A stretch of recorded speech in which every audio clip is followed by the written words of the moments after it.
ఇది తెలివైన కుందేలు మరియు గర్విష్టి సింహం కథ. ఒక ఘనమైన పచ్చని అడవిలో సింహరాజా నివసించేవాడు.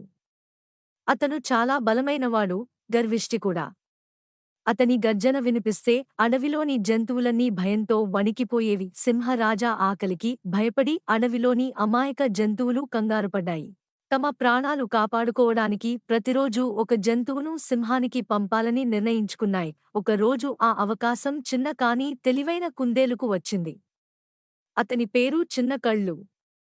అతను చిన్నవాడైనా అతని కళ్లలో ధైర్యం మెరిసింది. చిన్న కళ్ళు నెమ్మదిగా సింహం గుహ వైపు నడుస్తూ అందరినీ కాపాడే ఒక తెలివైన పథకం గురించి ఆలోచించాడు. చిన్న కళ్ళు ఆలస్యంగా రావడంతో సింహరాజా కోపంతో గర్జించాడు.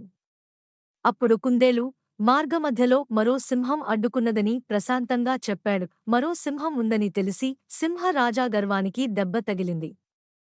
కుందేలు అతన్ని ఒక లోతైన బావి దగ్గరకు తీసుకెళ్లి అందులోనే ఆ సింహం ఉందని చెప్పాడు. సింహరాజా బావిలోకి చూసి తన ప్రతిబింబాన్ని చూశాడు.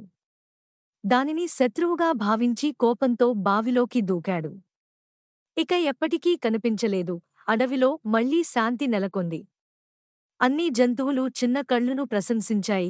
అవి ఒక గొప్ప పాఠం నేర్చుకున్నాయి. బలం కంటే తెలివి గొప్పది. నీతి: బలం ఎంత ఉన్నా తెలివి ముందు ఓడిపోతుంది.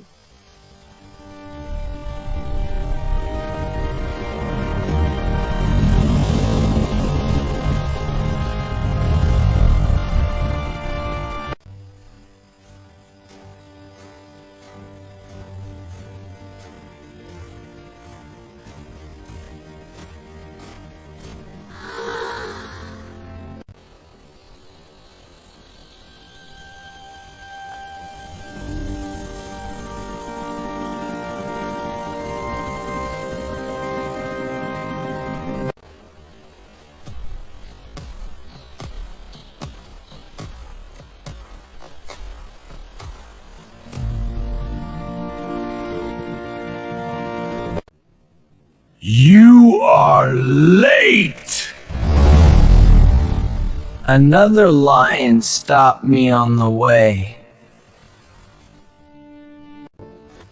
I heard about another lion. What? My pride is hurt. Come, I'll show you.